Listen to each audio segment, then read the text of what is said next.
పోతులూరి వీర బ్రహ్మేంద్ర స్వామి వారి కాలజ్ఞానం ప్రకారం ఇప్పటి వరకు జరిగినవన్నీ ఒక ఎత్తు అయితే వచ్చే ఏడాది మరో ఎత్తు. అంటే ఈ 2026 మరింత భయంకరంగా ఉండబోతుందని తెలుస్తోంది. మొన్నటి వరకు వరుస ప్రమాదాలు, హత్యలు, యుద్ధాలు, ప్రళయాలు ఎంతలా వణికించాయో చూసాం. కానీ వచ్చే 2026 గురించి బ్రహ్మంగారు రాసిన కాలజ్ఞానం ప్రకారం మరింత భయపెట్టించే విధంగా ఉండడమే కాదు, ఈ కలియుగం అంతమయ్యే సూచనలు కూడా గట్టిగానే కనిపిస్తున్నాయని తెలుస్తోంది. దానికి తోడు మనుషులు ఇంకా దారుణంగా తయారవడంతో పాటు ఓ వింత రోగం ప్రాణాలనే తీస్తాయట. మరీ ముఖ్యంగా కల్కి అవతారం రాబోతుందని, అది కూడా శ్రీ కాళహస్తి దగ్గరలో బ్రాహ్మణ కుటుంబంలో పుట్టి నెల రోజులకే మాట్లాడతాడని తెలిసింది. మరి నిజంగానే కల్కి అవతారం రానుందా? ఆడవాళ్లు ఇళ్లల్లో కంటే అక్కడే ఎక్కువగా ఉంటారా? మూడవ ప్రపంచ యుద్ధం దగ్గరకొచ్చేసిందా? నిజంగానే ఆకాశంలో 2 సూర్యులు కనిపించనున్నాయా అనే విషయాలు ఈ వీడియోలో తెలుసుకుందాం. సో వీడియో స్కిప్ చేయకుండా ఎండు వరకు చూడండి. 400 ఏళ్ల క్రితం సాక్షాత్తు విష్ణుమూర్తి అవతారంగా జన్మించిన శ్రీ పోతులూరి వీర బ్రహ్మేంద్ర స్వామి గారు తన 17 ఏళ్ల వయసులో తమ దివ్య దృష్టితో భవిష్యత్తు గురించి చెప్పినవన్నీ నిజమవుతూ వచ్చాయి. అందులో కొన్ని జరిగాయి, ఇప్పటికీ జరుగుతున్నాయి, భవిష్యత్తులో కూడా జరగనున్నాయి. అందుకే అందరూ ఈ కాలజ్ఞానంని బాగా నమ్ముతూ ఉంటారు. అయితే బ్రహ్మంగారు కాలజ్ఞానం ఒకేసారి కాకుండా అనేక సందర్భాల్లో వేరువేరు వ్యక్తులకు వివరించారు. ఇక కొన్ని తాళపత్ర గ్రంథాలని ఒక చోట పెట్టగా ఆ తర్వాత దానిపై చింత చెట్టు కూడా వచ్చింది. కానీ ఆ కాలజ్ఞానాన్ని ఆయన ఎందుకు పాతి పెట్టారు, ఎందుకు అలా చేశారు అనేది ఇప్పటికీ ప్రశ్నగానే మిగిలింది. ఇక దొరికిన తాళపత్ర గ్రంథాల ప్రకారం ఆయన చెప్పిన వాటిలో చాలా నిజమవుతూ వస్తున్నాయి. అందులో విదేశీయులు భారతదేశాన్ని పరిపాలిస్తారని చెప్పగా ఆయన చెప్పినట్టే బ్రిటిష్ వారి చేతుల్లో భారతదేశ ప్రజలు చాలా ఏళ్లు బానిసత్వం చేశారు. ఇక ప్రపంచంలో జనసంఖ్య విపరీతంగా పెరిగిపోతుందని ఆయన అప్పుడే చెప్పాడు. ప్రస్తుతం ప్రపంచ జనాభా చాలా విపరీతంగా పెరిగి కరువు కాటకాలతో ఇప్పటికీ కొట్టుమిట్టలాడుతున్న విషయం తెలిసిందే. ఎన్నో చిత్ర విచిత్రమైన యంత్రాలు వస్తాయి, కానీ చావు పుట్టుకలు మాత్రం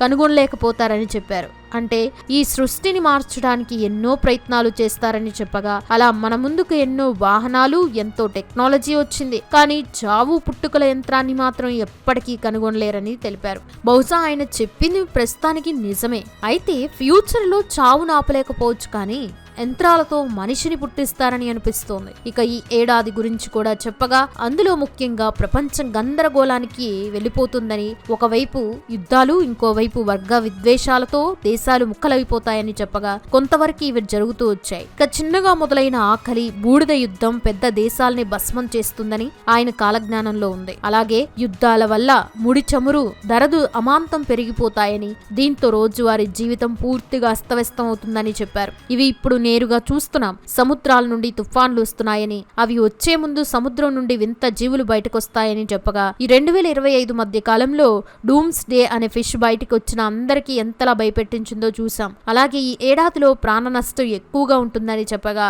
అది చాలా వరకు నిజమైందని చెప్పాలి. ఏడాది ప్రారంభంలో పహల్గామ్ అటాక్ సమయంలో కొందరు మరణించగా ఆ తర్వాత కొందరు ఆడవాళ్లు తమ అక్రమ సంబంధాలకి అడ్డుగా ఉన్న తమ భర్తల్ని, పిల్లలని, అత్తమామల్ని చంపేశారు. ఇలాంటి ఆ మధ్య వరుసగా జరగడంతో ఆడవాళ్లు ఇలా తయారవుతున్నారేంటి అని కొందరు పెళ్లి చేసుకునే ఆలోచన కూడా వదిలేస్తున్నారు. తర్వాత వరదలు, తుఫాన్ల వల్ల పలు చోట్ల చాలా మంది ప్రాణాలు కోల్పోయిన విషయం తెలిసిందే. ఇక పలు చోట్ల అలాగే ఆలయాలలో తొక్కిసలాటలు జరిగి ప్రాణాలు కోల్పోయారు. మరీ ముఖ్యంగా గత 3-4 నెలల నుండి వరుసగా వాహన ప్రమాదాలు జరిగి వందల మంది చనిపోయారు. అలా ఏదో ఒక కారణంగా ఈసారి చాలా ప్రాణ నష్టం జరిగింది. అలా ఇప్పటి వరకు ఈ విధంగా ఉండగా ఇంకా రానున్న రోజుల్లో మరింత భయంకరంగా ఉండనున్నాయని బ్రహ్మంగారి కాలజ్ఞానం ప్రకారం తెలుస్తోంది. వచ్చే రోజుల్లో ఆడవాళ్లు పూర్తిగా బరితెగించడమే కాదు, తమ కామసుఖాల కోసం ఇంకా ఎక్కువ హత్యలు చేస్తూ చివరికి జైలుకెళ్లే పరిస్థితులుంటాయట. ఈ కొందరు మగాళ్లు ట్రాన్స్జెండర్స్ ని పెళ్లి చేసుకుంటారని, దీంతో మళ్లీ జనాభా తగ్గుతారని తెలుస్తోంది.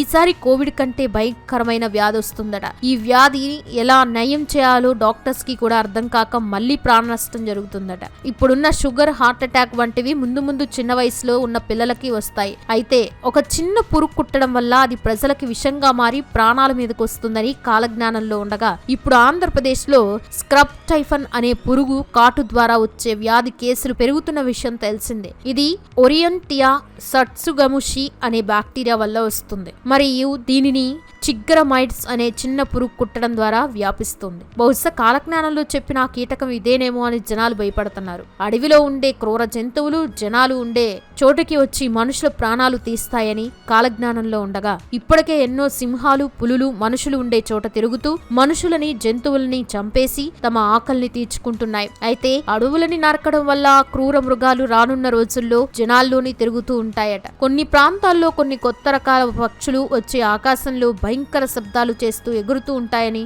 అవి కూడా రాత్రి సమయంలోనే జరుగుతాయని తెలిసింది. పంటలు పండించే రైతులు తక్కువవడంతో పంట పండించే వాళ్ళు లేక చివరికి కరువు వస్తుందని, దీంతో ఆకలి కొరత కనిపించనుందని తెలుస్తోంది.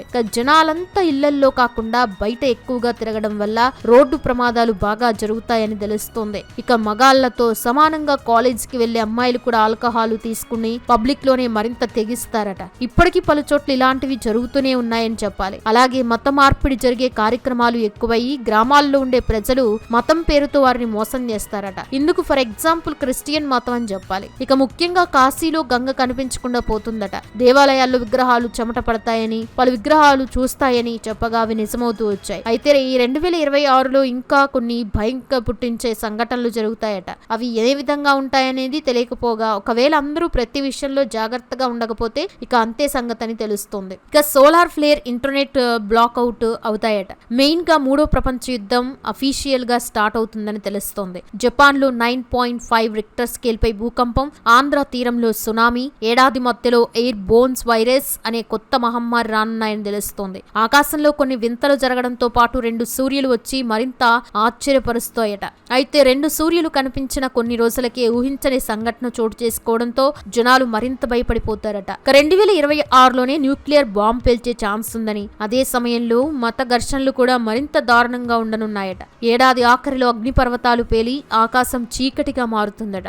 మరీ ముఖ్యంగా శ్రీకాళహస్తి సమీపంలోని అంటే 20 కిలోమీటర్ల లోపు ఉన్న గ్రామంలో ఓ బ్రాహ్మణ కుటుంబంలో కల్కి జన్మించే అవకాశం ఉందని, పుట్టిన నెలకే మాట్లాడతాడని, అలాగే అతని నుదుటి మీద గుర్రం గుర్తు ఉంటుందని కాలజ్ఞానంలో ఉన్నట్టు తెలిసింది. అయితే 2041 వరకు కూడా బ్రహ్మంగారి కాలజ్ఞానం ఉందని కొన్ని గ్రంథాల ప్రకారం తెలియగా, అందులో దాదాపుగా 400 ఏళ్ల క్రితం పోతులూరి వీరబ్రహ్మేంద్ర స్వామి వారిచే బనగానపల్లిలో చింత చెట్టు కింద భద్రపరిచిన కాలజ్ఞానంలో తాళపత్రాలు తేదీ 7/8/2036 నాడు శ్రీ శ్రీ శ్రీ వీరభోగ వసంతుల వారిచే తీయబడిన బహిరంగించబడతాయని, ఆనాటి నుండి వ్యక్తిగత ప్రపంచ దేశాల భవిష్యత్తుకి సంబంధించిన ఎలాంటి అనుమానం లేకుండా కాలజ్ఞానంలో రాయబడినట్టు యథాతథంగా జరుగుతాయని తెలుస్తుంది. అలాగే ప్రపంచ వ్యాప్తంగా 2 మతాల మధ్య యుద్ధం వలన 2030 నుండి 2040 వరకు కోట్లాది మంది హతమవుతారట.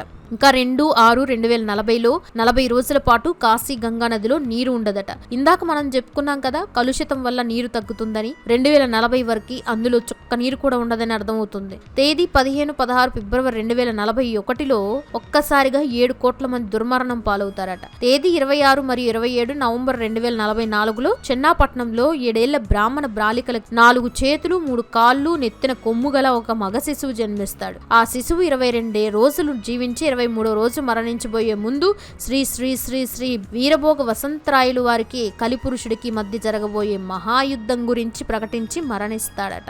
ఇక ఒక్క తోక చుక్క వల్ల భూభ్రమణంలో మార్పు రావడంతో సూర్యుడు వణుకుతున్నట్టు కనిపిస్తాడట. ఇక తేదీ 2/8/2027 నాడు సూర్యునిలో సూర్యనారాయణ వారు దర్శనమిస్తారు. ఇంకా కోమటి కులంలో 25 గోత్రాల వాళ్ళు మాత్రమే మిగిలి ఉంటారు. ఉత్తర బిరి కోమటి మహాత్ముడు నిలుస్తాడు. ఆ కోమటిని ప్రపంచమంతా కీర్తిస్తారు. మరీ ముఖ్యంగా పట్టపగలు ఆకాశం నుండి పిడుగులు వాన పడి నిప్పుల వాన కురుస్తుంది. అందులో కొందరు మరణిస్తారు. బ్రహ్మంగారు రాబోయే ముందు ఒక విచిత్రం జరుగుతుంది. దానిని గుర్తించిన వారిని నేను రక్షిస్తాను అని బ్రహ్మంగారు చెప్పారు. అయితే నిలువుల ఎత్తైన ఆజానబాహుడు నేనే వీరబ్రహ్మంగారిని చెప్తాడు. నిజమైన భక్తులు ఈ మాట నమ్మరు, కానీ మూర్ఖులు మాత్రం నమ్ముతారు. చూశారు కదా ఫ్రెండ్స్, మరి బ్రహ్మంగారి కాలజ్ఞానం గురించి మీరేమనుకుంటున్నారో కామెంట్స్ రూపంలో చెప్పండి. వీడియో నచ్చితే లైక్ చేయండి, షేర్ చేయండి, ఛానల్ని సబ్స్క్రైబ్ చేసుకోండి. Thanks for watching.